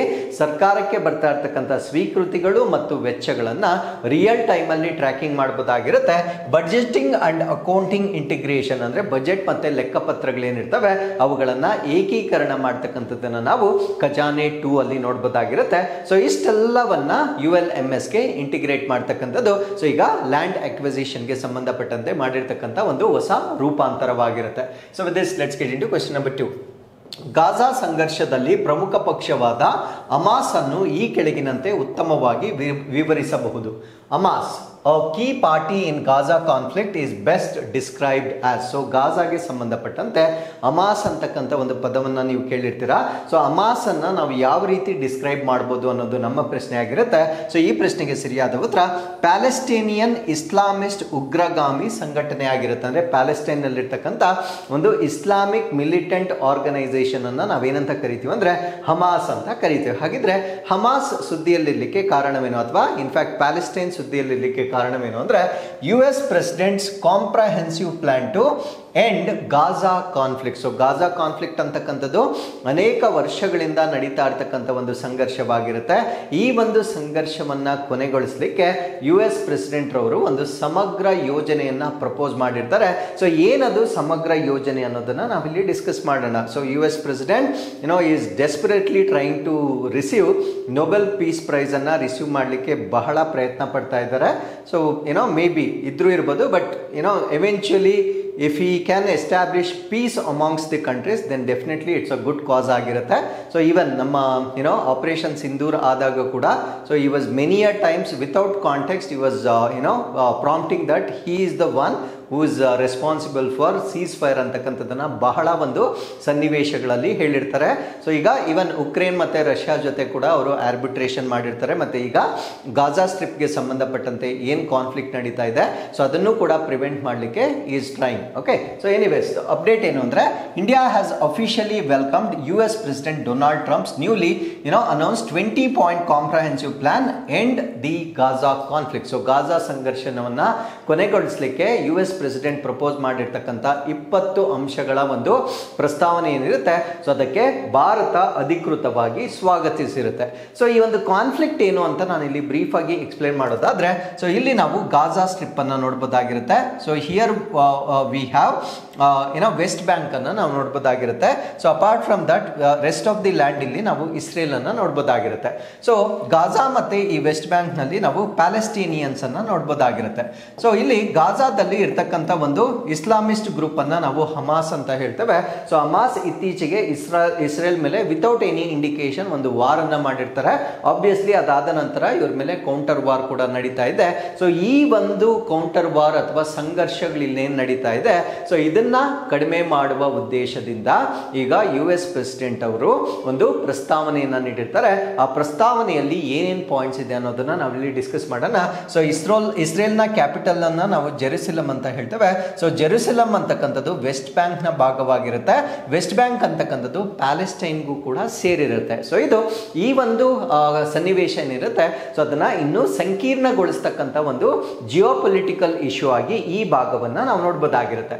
ಸೊ ಅವರು ಪ್ರಪೋಸ್ ಮಾಡಿರ್ತಕ್ಕಂಥ ಪೀಸ್ ಪ್ಲಾನ್ ಅಲ್ಲಿ ಇರ್ತಕ್ಕಂಥ ಪಾಯಿಂಟ್ಸ್ ಏನು ಅಂತ ನಾವು ನೋಡೋದಾದ್ರೆ, immediate ceasefire and return of all hostages within 72 hours. ಅಂದ್ರೆ ಈ ಒಂದು ಪ್ರಸ್ತಾವನೆಯನ್ನ ಅಂಗೀಕಾರ ಮಾಡಿದ 72 ಗಂಟೆಗಳ ಒಳಗಾಗಿ ಕದನ ವಿರಾಮವನ್ನ ಅವರು ಘೋಷಣೆ ಮಾಡಬೇಕಾಗಿರುತ್ತೆ ಅಂಡ್ ಎಲ್ಲ ಒತ್ತೆ ಆಳುಗಳನ್ನ ಅವರು ಬಿಡುಗಡೆ ಮಾಡಬೇಕಾಗಿರುತ್ತೆ. ಇದು ಇವ್ರು ಪ್ರಪೋಸ್ ಮಾಡಿರ್ತಕ್ಕಂಥ first condition. Phased Israeli withdrawal and disarmament of Hamas, ಅಂದ್ರೆ ಹಂತ ಹಂತವಾಗಿ ಇಸ್ರೇಲಿ ಪಡೆಗಳನ್ನ ನಿರ್ಗಮನ ಮಾಡ್ತಕ್ಕಂಥದ್ದು ಮತ್ತೆ ಹಮಾಸ್ಗಳೇನಿರ್ತಾರೆ ಅವರನ್ನ ನಿಶಸ್ತ್ರೀಕರಣ ಮಾಡ್ತಕ್ಕಂಥದ್ದು. ಬಿಕಾಸ್ ಇವರಿಂದನೇ ಇತ್ತೀಚೆಗೆ ಈ ಒಂದು ಕಾನ್ಫ್ಲಿಕ್ಟ್ ಆಗ್ಲಿಕ್ಕೆ ಕಾರಣ ಅನ್ನೋಟಿಸ್ಡ್ ಅಥವಾ ಯಾವುದೇ ಒಂದು ಮುನ್ಸೂಚನೆ ಇಲ್ಲದೆ ಇವರು ಯುದ್ಧವನ್ನ ಮಾಡಿರ್ತಕ್ಕಂಥದ್ದು ಇದಕ್ಕೆಲ್ಲ ಪ್ರಮುಖ ಕಾರಣವಾಗಿರುತ್ತೆ. ಅದ್ರ ಜೊತೆಗೆ establishment of transitional governing body for Gaza, ಅಂದ್ರೆ ಗಾಜಾಗೆ ಸಂಬಂಧಪಟ್ಟಂತೆ ಒಂದು ಟ್ರಾನ್ಸಿಷನಲ್ ಅಂದ್ರೆ ಪರಿವರ್ತನಾ ಆಡಳಿತವನ್ನ ಎಸ್ಟಾಬ್ಲಿಷ್ ಮಾಡ್ತಕ್ಕಂಥದ್ದು. ಅದನ್ನ ಲೀಡ್ ಮಾಡ್ತಕ್ಕಂಥವ್ರು ಯಾರು ಅಂದ್ರೆ ಟ್ರಂಪ್ ಮತ್ತೆ ಫಾರ್ಮರ್ UK ಪ್ರೈಮ್ ಮಿನಿಸ್ಟರ್ ಆಗಿರ್ತಕ್ಕಂಥ ಟೋನಿ ಬ್ಲೇರ್. ಟ್ರಂಪ್ ಮತ್ತೆ ಟೋನಿ ಬ್ಲೇರ್ ಇವರ ಒಂದು ನೇತೃತ್ವದಲ್ಲಿ ಒಂದು ಟ್ರಾನ್ಸಿಷನಲ್ ಗವರ್ನೆನ್ಸ್ ಅನ್ನ ಈ ಒಂದು ಗಾಜಾ ಸ್ಟ್ರಿಪ್ ಅಲ್ಲಿ ಎಸ್ಟಾಬ್ಲಿಷ್ ಮಾಡ್ತಕ್ಕಂಥದ್ದು ಕೂಡ ಇನ್ನೊಂದು ಪ್ರಪೋಸಲ್ ಆಗಿರುತ್ತೆ. And amnesty for peaceful Hamas members, safe passage for those wishing to leave Gaza. ಅಂದ್ರೆ ಯಾರ್ಯಾರು ಹಮಾಸ್ರವರು ಗಾಜಾವನ್ನ ತೊರಿಲಿಕ್ಕೆ ಇಚ್ಛಿಸ್ತಾರೆ, ಅಂದ್ರೆ if they want to go out of Gaza strip, so ಅವರಿಗೆ ಕ್ಷಮಾದಾನ ಮಾಡ್ತಕ್ಕಂಥದ್ದು. ಆಮ್ನೆಸ್ಟಿ ಅಂದ್ರೆ ಕ್ಷಮಾದಾನ ಮಾಡ್ತಕ್ಕಂಥದ್ದು. ಮತ್ತೆ ಗಾಜಾವನ್ನ ಯಾರು ತೊರಿಲಿಕ್ಕೆ ಇಷ್ಟಪಡ್ತಾರೆ ಅವರಿಗೆ ಸುರಕ್ಷಿತ ಮಾರ್ಗವನ್ನ ನೀಡ್ತಕ್ಕಂಥದ್ದು ಇವರು ನೀಡಿರ್ತಕ್ಕಂಥ ಇನ್ನೊಂದು ಪಾಯಿಂಟ್ ಆಗಿರುತ್ತೆ. ಅದ್ರ ಜೊತೆಗೆ ರಿಲೀಸ್ ಆಫ್ 250 ಪ್ಯಾಲೆಸ್ಟೀನಿಯನ್ ಪ್ರಿಸ್ನರ್ಸ್. ಸೊ ಪ್ಯಾಲೆಸ್ಟೈನ್ಗೆ ಸಂಬಂಧಪಟ್ಟಂತೆ 250 ಕೈದಿಗಳನ್ನ ಬಿಡುಗಡೆ ಮಾಡ್ತಕ್ಕಂಥದ್ದು. 1700 ಗಾಜನ್ಸ್ ಡಿಟೈನ್ಡ್, ಅಂದ್ರೆ ಗಾಜಾದಿಂದ ಡಿಟೈನ್ ಆಗಿರ್ತಕ್ಕಂಥ 1700 ಜನರನ್ನ ಬಿಡುಗಡೆ ಮಾಡ್ತಕ್ಕಂಥದ್ದು ಕೂಡ ಸೊ ಈ ಒಂದು ಪೀಸ್ ಅಕಾರ್ಡ್ ನಲ್ಲಿ ಇವ್ರು ಹೇಳಿರ್ತಕ್ಕಂಥ ಒಂದು ಮಾಹಿತಿ ಆಗಿರುತ್ತೆ. ಅದ್ರ ಜೊತೆಗೆ ಕ್ರಿಯೇಷನ್ ಆಫ್ ನ್ಯೂ ಗಾಜಾ, ಅಂದ್ರೆ ಗಾಜಾಗೆ ಸಂಬಂಧಪಟ್ಟಂತೆ ಒಂದು ಹೊಸ ಗಾಜಾವನ್ನ ಕ್ರಿಯೇಟ್ ಮಾಡ್ತಕ್ಕಂಥದ್ದು. Deradicalised terror free zone with international aid and redevelopment plans, ಅಂದ್ರೆ ಅಂತಾರಾಷ್ಟ್ರೀಯ ಒಂದು ನೆರವು ಮತ್ತೆ ಪುನರಾಭಿವೃದ್ಧಿ ಯೋಜನೆಗಳನ್ನ ಒಳಗೊಂಡಂತೆ ಒಂದು ಹೊಸ ಗಾಜಾವನ್ನ ಕ್ರಿಯೇಟ್ ಮಾಡ್ತಕ್ಕಂಥದ್ದು. ಸೊ ಈ ಒಂದು ಪ್ರಪೋಸಲ್ ಇರ್ತಕ್ಕಂಥ ಇನ್ನೊಂದು ಪಾಯಿಂಟ್ ಆಗಿರುತ್ತೆ. And formation of board of piece, ಅಂದ್ರೆ ಒಂದು ಮಂಡಳಿಯನ್ನ ಸ್ಥಾಪನೆ ಮಾಡಬೇಕು. ಆ ಮಂಡಳಿಯನ್ನ ನಾವೇನಂತ ಕರಿತೀವಿ ಅಂದ್ರೆ ಶಾಂತಿ ಮಂಡಳಿ ಅಂತ ಕರಿತೇವೆ. ಏನಕ್ಕೆ ಅಂದ್ರೆ ಅಲ್ಲಿರ್ತಕ್ಕಂಥ ಆಡಳಿತ ಮತ್ತು ಅಲ್ಲಿರ್ತಕ್ಕಂಥ ಜನರನ್ನ ಪುನರುಜ್ಜೀವನಗೊಳಿಸ್ತಕ್ಕಂಥದ್ದು. ಯಾಕಂದ್ರೆ ಇತ್ತೀಚೆಗೆ ಈ ಗಾಜಾ ಸ್ಟ್ರಿಪ್ ಅನ್ನ ಫೆಮೈನ್ ಅಂದ್ರೆ ಬರಗಾಲಕ್ಕೆ ಒಳಗಾಗಿರ್ತಕ್ಕಂಥ ಪ್ರದೇಶ ಅಂತ ಡಿಕ್ಲೇರ್ ಮಾಡಲಾಗಿರುತ್ತೆ. ಬಿಕಾಸ್ ಅಲ್ಲಿರ್ತಕ್ಕಂಥ ಸಾಕಷ್ಟು ಜನರಿಗೆ ಒಂದು ಹೊತ್ತಿನ ಒಂದು ಊಟ ಕೂಡ ಸಿಗದೆ ಇರತಕ್ಕಂಥ ಒಂದು ಪರಿಸ್ಥಿತಿಯಲ್ಲಿ ಅವರಿರ್ತಾರೆ. ಸೊ ಅದರಿಂದ ಅವರನ್ನ ಪುನರುಜ್ಜೀವನ ಮಾಡ್ತಕ್ಕಂಥದ್ದು ಮತ್ತು ಮೇಲ್ವಿಚಾರಣೆ ಮಾಡುವ ಉದ್ದೇಶದಿಂದ ಒಂದು ಶಾಂತಿ ಮಂಡಳಿಯನ್ನ ಸ್ಥಾಪನೆ ಮಾಡ್ತಕ್ಕಂಥ ಒಂದು ಪ್ರಸ್ತಾವನೆಯನ್ನ ಕೂಡ ನಾವಿಲ್ಲಿ ನೋಡಬಹುದಾಗಿರುತ್ತೆ. ಹಾಗಿದ್ರೆ so what is Gaza conflict? So ಈ ಗಾಜಾ ಸಂಘರ್ಷದ ಬಗ್ಗೆ ನಾವಿಲ್ಲಿ ಡಿಸ್ಕಸ್ ಮಾಡೋದಾದ್ರೆ ಇದು ಇಸ್ರೇಲ್ ಮತ್ತೆ ಹಮಾಸ್ಗಳ ನಡುವೆ ನಡೀತಾ ಇರ್ತಕ್ಕಂಥ ಒಂದು ಯುದ್ಧವಾಗಿರುತ್ತೆ. So it's a prolonged war ಆಗಿರುತ್ತೆ. ಅಂದ್ರೆ ಇಂದು ನಿನ್ನೆಯದ್ದಲ್ಲ, ಅನೇಕ ವರ್ಷಗಳಿಂದ ನಡೀತಾ ಇರ್ತಕ್ಕಂಥ ಒಂದು ಯುದ್ಧವಾಗಿರುತ್ತೆ. So between Israel and Palestinian militant group, primarily Hamas. Israel ಮತ್ತೆ ಪ್ಯಾಲೆಸ್ಟೈನ್ ನಲ್ಲಿರ್ತಕ್ಕಂಥ ಒಂದು ಮಿಲಿಟೆಂಟ್ ಗ್ರೂಪ್ ಆಗಿರ್ತಕ್ಕಂಥ ಹಮಾಸ್ನ ಮಧ್ಯದಲ್ಲಿ ನಡೀತಾ ಇರ್ತಕ್ಕಂಥ ಒಂದು ಸುದೀರ್ಘವಾಗಿರ್ತಕ್ಕಂಥ ವಿನಾಶಕಾರಿ ಸಂಘರ್ಷ ಇದಾಗಿರುತ್ತೆ. ಸೊ ಇದರ ಆರಿಜಿನ್ ಅಥವಾ ಇದರ ಬೇರುಗಳನ್ನ ನಾವು ನೋಡೋದಾದ್ರೆ, so it is rooted in the borders of Israel-Palestinian conflict dating back to 1948. ಅಂದ್ರೆ ನಮಗೆ ಸ್ವತಂತ್ರ ಬಂದ 1 ವರ್ಷದ ನಂತರದಿಂದ ಪ್ರಾರಂಭವಾಗಿರ್ತಕ್ಕಂಥ ಒಂದು ಯುದ್ಧಗಳು ಇದಾಗಿರುತ್ತೆ. So when the state of Israel was created and many Palestinians were displaced, ಅಂದ್ರೆ ಇಸ್ರೇಲ್ ರಾಷ್ಟ್ರವನ್ನ ಅಥವಾ ರಾಜ್ಯವನ್ನ ರಚನೆ ಮಾಡಿದಾಗ ಅನೇಕ ಪ್ಯಾಲೆಸ್ಟೀನಿಯರು ಸ್ಥಳಾಂತರಗೊಂಡಿರ್ತಾರೆ. ಸೊ ಈ ಒಂದು ಸಂದರ್ಭದಲ್ಲಿ ಕ್ರಿಯೇಟ್ ಆಗಿರ್ತಕ್ಕಂಥ ಒಂದು ಸಂಘರ್ಷ ಸೊ ಇಂದಿಗೂ ಕೂಡ ನಡೀತಾ ಇರ್ತಕ್ಕಂಥ ಒಂದು ಸುದೀರ್ಘವಾಗಿರ್ತಕ್ಕಂಥ ಸಂಘರ್ಷವಾಗಿರುತ್ತೆ. ಸೊ ಗಾಜಾದ ಸ್ಟೇಟಸ್ ಏನು ಅಂದ್ರೆ ಗಾಜಾದ ಒಂದು ಸ್ಥಾನಮಾನ ಏನು ಅಂತ ನಾವು ನೋಡೋದಾದ್ರೆ, it was controlled by Egypt until 1967. So Egypt 1967ರವರೆಗೆ, ಈಜಿಪ್ಟ್ ಯಾಕಂದ್ರೆ ಅದರ ನೆರೆಯ ಒಂದು ರಾಷ್ಟ್ರವಾಗಿರುತ್ತೆ. ಸೊ 1967ರವರೆಗೆ ಆ ಗಾಜಾ ಏನಿರುತ್ತೆ ಅದು ಈಜಿಪ್ಟ್ ಅವರು ಕಂಟ್ರೋಲ್ ಮಾಡ್ತಾ ಇದ್ರು, ಆಕ್ಯುಪೈಡ್ ಬೈ ಇಸ್ರೇಲ್. ಸೊ ಅದನ್ನ ಇಸ್ರೇಲ್ನವರು ಆಕ್ರಮಿಸಿಕೊಂಡಿತ್ತು. ಅದಾದ್ಮೇಲೆ ನಂತರ ಅದನ್ನ ಇಸ್ರೇಲ್ ಅವರು ಆಕ್ಯುಪೈ ಮಾಡ್ಕೊಳ್ತಾರೆ. Since 2007 Hamas has governed Gaza, ಅಂದ್ರೆ 2007ರಿಂದ ಅಲ್ಲಿರ್ತಕ್ಕಂಥ ಮಿಲಿಟೆಂಟ್ ಗ್ರೂಪ್ ಆಗಿರ್ತಕ್ಕಂಥ ಹಮಾಸ್ ಏನಿದೆ, ಸೊ ಗಾಜಾವನ್ನ ಆಳ್ವಿಕೆ ನಡೆಸ್ತಾ ಇರ್ತಕ್ಕಂಥದ್ದನ್ನ ನಾವಿಲ್ಲಿ ನೋಡ್ಬೋದಾಗಿರುತ್ತೆ. ನಾವು ವಾಟ್ ಈಸ್ ಹ್ಯಾಪನಿಂಗ್ ಕರೆಂಟ್ಲಿ 2023-25ರಲ್ಲಿ ಆಗಿರ್ತಕ್ಕಂಥ ಡೆವಲಪ್ಮೆಂಟ್ಸ್ ಏನು ಅಂತ ನಾವಿಲ್ಲಿ ನೋಡೋದಾದ್ರೆ, ಆನ್ ಅಕ್ಟೋಬರ್ 7, 2023ಯಲ್ಲಿ Hamas launched a surprise land sea air assault. So 3 ಕಡೆ, ಭೂಮಿಯಿಂದ, ನೀರಿನಿಂದ ಮತ್ತೆ ವಾಯುವಿನಿಂದ, ಎಲ್ಲಾ 3 ಕಡೆಗಳಿಂದ ಸೊ ಇಸ್ರೇಲ್ ಮೇಲೆ ದಾಳಿಯನ್ನ ಮಾಡಿದ ನಂತರ ಕಿಲ್ಲಿಂಗ್ ಸಿವಿಲಿಯನ್ಸ್, ಅಂದ್ರೆ ಅಲ್ಲಿರ್ತಕ್ಕಂಥ ನಾಗರಿಕರು ಸಾವನ್ನ ಅಪ್ಪಲಿಕ್ಕೆ ಕಾರಣವಾಗಿರುತ್ತೆ. ಟೇಕಿಂಗ್ ಓವರ್ 240 ಆಸ್ಟೇಜಸ್, ಅಂದ್ರೆ 240ಕ್ಕೂ ಹೆಚ್ಚು ಒತ್ತೆಯಾಳುಗಳನ್ನ ತೆಗೆದುಕೊಂಡಿರುವ ಕಾರಣದಿಂದ ಮತ್ತೆ ಇಲ್ಲಿರ್ತಕ್ಕಂಥ ಒಂದು ಪರಿಸ್ಥಿತಿ ಉದ್ವಿಗ್ನಗೊಳ್ಳಿಕ್ಕೆ ಇದೊಂದು ಕಾರಣವಾಗಿರುತ್ತೆ. ಸೊ ಅದಾದ್ಮೇಲೆ ಇಸ್ರೇಲ್ ಯಾವ ರೀತಿ ರೆಸ್ಪಾಂಡ್ ಮಾಡಿರುತ್ತಂದ್ರೆ, they declared a war. So Israel ಇದಾದ ನಂತರ ಯುದ್ಧವನ್ನ ಅವರು ಘೋಷಣೆ ಮಾಡಿರುತ್ತೆ. For the first time since 1973, ಅಂದ್ರೆ 1973ರಲ್ಲಿ ಯುದ್ಧವಾದ ನಂತರ ಮತ್ತೆ ಇತ್ತೀಚೆಗೆ ಇಸ್ರೇಲ್ನವರು ಯುದ್ಧವನ್ನ ಘೋಷಣೆ ಮಾಡ್ತಾರೆ. ಸೊ ಅವರ ಒಂದು ಗುರಿ ಏನಾಗಿತ್ತು ಅಂದ್ರೆ, ಡಿಸ್ಮ್ಯಾಂಟಲ್ ಹಮಾಸ್, ಅಂದ್ರೆ ಸಂಪೂರ್ಣವಾಗಿ ಹಮಾಸ್ಗಳನ್ನ ನಾಶ ಮಾಡ್ತಕ್ಕಂಥದ್ದು, ಅಂಡ್ ರಿಕವರ್ ಹಾಸ್ಟೇಜಸ್, ಅಂದ್ರೆ ಅವರು ಒತ್ತೆಯಾಳುಗಳಾಗಿ ಇಟ್ಟುಕೊಂಡಿರ್ತಕ್ಕಂಥ ಇಸ್ರೇಲಿಯನ್ಸ್ ಯಾರಿರ್ತಾರೆ ಸೊ ಅವರನ್ನ ಬಿಡಿಸಿಕೊಳ್ಳುವ ಉದ್ದೇಶದಿಂದ ಇಸ್ರೇಲ್ನವರು ಯುದ್ಧವನ್ನ ಅವರು ಘೋಷಣೆ ಮಾಡ್ತಾರೆ. ಸೊ ಹ್ಯುಮ್ಯಾನಿಟೇರಿಯನ್ ಕ್ರೈಸಿಸ್, ಈ ಒಂದು ಯುದ್ಧದಿಂದ ಆಗ್ತಕ್ಕಂಥ ಪರಿಣಾಮ ಏನು ಅಂದ್ರೆ ಮಾನವೀಯ ಬಿಕ್ಕಟ್ಟು ಪ್ರಾರಂಭವಾಗುತ್ತೆ. UN reports catastrophic food insecurity. So ಇದನ್ನ ನಾನು ಹೇಳಿರ್ತಕ್ಕಂಥದ್ದು, ಇತ್ತೀಚೆಗೆ ಅಲ್ಲಿ ಆಹಾರದ ಅಭದ್ರತೆ ಅಂತಕ್ಕಂಥದ್ದು ಬಹಳ ಹೆಚ್ಚಾಗಿರುತ್ತೆ. ಇನ್ಫ್ರಾಸ್ಟ್ರಕ್ಚರ್ ಕೊಲ್ಯಾಪ್ಸ್ ಆಗಿರುತ್ತೆ, ಮೂಲ ಸೌಕರ್ಯಗಳು ನಾಶಗೊಂಡಿರುತ್ತೆ. ಮಾಸ್ ಡಿಸ್ಪ್ಲೇಸ್ಮೆಂಟ್, ಅಂದ್ರೆ ದೊಡ್ಡ ದೊಡ್ಡ ಗುಂಪುಗಳಲ್ಲಿ ಅವರು ಸ್ಥಳಾಂತರಗೊಳ್ತಾ ಇದ್ದಾರೆ. ಸೊ ಎಲ್ಲದಕ್ಕಿಂತ ಮುಖ್ಯವಾಗಿ ಮ್ಯಾಲ್ ನ್ಯೂಟ್ರಿಷನ್, ಕುಪೋಷಣೆ, ಆ ಕುಪೋಷಣೆಯ ಕಾರಣದಿಂದ ಡೆತ್ಸ್ ಅಥವಾ ಸಾವುಗಳು ಇತ್ತೀಚೆಗೆ ಡಿಕ್ಲೇರ್ ಆಗಿರ್ತಕ್ಕಂಥದ್ದನ್ನ ಕೂಡ ನಾವಲ್ಲಿ ಗಮನಿಸಬಹುದಾಗಿರುತ್ತೆ. So with this let's get into question number 3. ಇತ್ತೀಚೆಗೆ ಯಾವ ದೇಶವು ತನ್ನ ಉಷ್ಣವಲಯದ ಕಾಡುಗಳಲ್ಲಿ 90% ಶಾಶ್ವತವಾಗಿ ರಕ್ಷಿಸಲು ಬದ್ಧವಾಗಿದೆ? So which country has recently committed to permanently protect 90% of its tropical forest? ಅಂದ್ರೆ ತನ್ನ ಒಂದು ದೇಶದ 90% ಉಷ್ಣವಲಯದಲ್ಲಿರ್ತಕ್ಕಂಥ ಕಾಡುಗಳನ್ನ ರಕ್ಷಣೆ ಮಾಡುವುದಾಗಿ ಘೋಷಣೆ ಮಾಡಿರ್ತಕ್ಕಂಥ ರಾಷ್ಟ್ರ ಯಾವುದು ಅನ್ನೋದು ನಮ್ಮ ಪ್ರಶ್ನೆ ಆಗಿರುತ್ತೆ. ಸೊ ಈ ಪ್ರಶ್ನೆಗೆ ಸರಿಯಾದ ಉತ್ತರ ಸೂರಿನಾಮ್ ಅಥವಾ ಸೂರಿನಾಮೆ ಅಂತಕ್ಕಂಥ ರಾಷ್ಟ್ರ ತನ್ನ ಒಂದು ರಾಷ್ಟ್ರದಲ್ಲಿರ್ತಕ್ಕಂಥ 90% ಫಾರೆಸ್ಟ್ ಅನ್ನ ಪ್ರೊಟೆಕ್ಟ್ ಮಾಡ್ತಕ್ಕಂಥ ಒಂದು ಘೋಷಣೆಯನ್ನ ಮಾಡಲಾಗಿರುತ್ತೆ. ಸೊ ಸೂರಿನಾಮ್ ಅಂತಕ್ಕಂಥದ್ದು ಅಮೆರಿಕದಲ್ಲಿ ಬರ್ತಕ್ಕಂಥ ಒಂದು ರಾಷ್ಟ್ರವಾಗಿರುತ್ತೆ. ಸೌತ್ ಅಮೆರಿಕದಲ್ಲಿ ಅಥವಾ ದಕ್ಷಿಣ ಅಮೆರಿಕದಲ್ಲಿ ಬರ್ತಕ್ಕಂಥ ಒಂದು ರಾಷ್ಟ್ರವಾಗಿರುತ್ತೆ. ಸೊ ಸೂರಿನಾಮ್ ನೈಬರಿಂಗ್ ಕಂಟ್ರೀಸ್ ಅನ್ನ ನಾವು ನೋಡೋದಾದ್ರೆ, ಸೊ ಇದು ಗಯಾನಾ ಜೊತೆಗೆ ತನ್ನ ಬಾರ್ಡರ್ ಅನ್ನ ಶೇರ್ ಮಾಡ್ಕೊಳ್ಳುತ್ತೆ. ಬ್ರೆಜಿಲ್ ಮತ್ತೆ ಫ್ರೆಂಚ್ ಗಯಾನ, ಅದು ಫ್ರಾನ್ಸ್ನ ಒಂದು ಭಾಗವಾಗಿರುತ್ತೆ. ಸೊ ಫ್ರೆಂಚ್ ಗಯಾನದೊಂದಿಗೆ ತನ್ನ ಬಾರ್ಡರ್ ಅನ್ನ ಶೇರ್ ಮಾಡ್ಕೊಳ್ತಕ್ಕಂಥ ಒಂದು ರಾಷ್ಟ್ರವಾಗಿರುತ್ತೆ. ಸೊ ಈ ಒಂದು ರಾಷ್ಟ್ರ ಇವಾಗ ತನ್ನ ಒಂದು ದೇಶದಲ್ಲಿರ್ತಕ್ಕಂಥ 90% ಆಫ್ ದಿ ಫಾರೆಸ್ಟ್ ಅನ್ನ ಪ್ರೊಟೆಕ್ಟ್ ಮಾಡ್ತಕ್ಕಂಥ ಒಂದು ಘೋಷಣೆಯನ್ನ ಮಾಡಲಾಗಿರುತ್ತೆ. ಸೊ ಇದು ಒಂದು ಹಿಸ್ಟಾರಿಕಲ್ ಎನ್ವೈರನ್ಮೆಂಟಲ್ ಕಮಿಟ್ಮೆಂಟ್ ಆಗಿರುತ್ತೆ. ಅಂದ್ರೆ ಯಾವ ರಾಷ್ಟ್ರ ಕೂಡ they give importance to development rather than ecological protection, they always give importance to development. So ಈ ಒಂದು ಕಾರಣದಿಂದ ಸೊ ಈ ಒಂದು ನಡೆ ಏನಿದೆ ಅಂದ್ರೆ ಸೂರಿನಾಮೆ 90% ಅರಣ್ಯಗಳನ್ನ ಸಂರಕ್ಷಣೆ ಮಾಡ್ತಕ್ಕಂಥ ಒಂದು ನಿಲುವೇನಿದೆ ಅದು ತುಂಬಾ ಐತಿಹಾಸಿಕವಾಗಿರ್ತಕ್ಕಂಥ ಒಂದು ನಿಲುವಾಗಿ ನಾವು ನೋಡಬಹುದಾಗಿರುತ್ತೆ. Because there is one global commitment ಇದೆ. ಆ ಗ್ಲೋಬಲ್ ಕಮಿಟ್ಮೆಂಟ್ ಏನು ಅಂದ್ರೆ 30% of the land and oceans by 2030, ಅದನ್ನ ನಾವು 30x30 ಟಾರ್ಗೆಟ್ ಅಂತ ಕರೀತೇವೆ. ಸೊ 30x30 ಟಾರ್ಗೆಟ್ ಅಂದ್ರೆ 2030 ಬರುವ ವೇಳೆಗೆ ಪ್ರಪಂಚದಾದ್ಯಂತ ಇರ್ತಕ್ಕಂಥ 30% ಭೂಮಿ ಮತ್ತು ಸಾಗರಗಳನ್ನ ಪ್ರೊಟೆಕ್ಷನ್ ಮಾಡ್ತಕ್ಕಂಥ ಒಂದು ಟಾರ್ಗೆಟ್ ಇರುತ್ತೆ. So it's a global target, not related to any particular country. So ಇದು ಜಾಗತಿಕವಾಗಿರ್ತಕ್ಕಂಥ ಒಂದು ಗುರಿಯಾಗಿರುತ್ತೆ. ಈ ಒಂದು ಗುರಿಯನ್ನು ಕೂಡ ಮೀರಿಸಿರುತ್ತೆ. ಕಾರಣ ಏನಂದ್ರೆ they are not aiming only for 30%, they are aiming for 90% protection ಆಗಿರೋದ್ರಿಂದ ಆ 2020 30 ಟಾರ್ಗೆಟ್ ಏನಿರುತ್ತೆ, ಸೊ ಅದನ್ನು ಕೂಡ ಮೀರಿರ್ತಕ್ಕಂಥ ಒಂದು ಕನ್ಸರ್ವೇಷನ್ ಎಫರ್ಟ್ಸ್ ಅನ್ನ ಇವ್ರು ಮಾಡ್ತಾ ಇದ್ದಾರೆ. ಸೊ ಹಾಗಿದ್ರೆ ಇದರ ಒಂದು ಪ್ರಮುಖ ಅಂಶಗಳು ಏನು ಅಂತ ನಾವು ನೋಡೋದಾದ್ರೆ, ಮೊದಲು ಅದರ ಘೋಷಣೆಯಿಂದ ಪ್ರಾರಂಭ ಮಾಡೋಣ.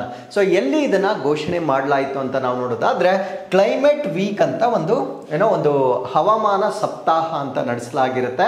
ಸೊ ಅದನ್ನ ನಡೆಸಿರ್ತಕ್ಕಂಥದ್ದು ನ್ಯೂಯಾರ್ಕ್ ಸಿಟಿಯಲ್ಲಿ ಕಂಡಕ್ಟ್ ಮಾಡಲಾಗಿರುತ್ತೆ, ahead of COP30 in Brazil. Brazil ನಲ್ಲಿ ಈ ವರ್ಷ COP30 ನಡೆಯುತ್ತೆ, ಕಾನ್ಫರೆನ್ಸಸ್ ಆಫ್ ಪಾರ್ಟಿ 30 ನಡೆಯುತ್ತೆ.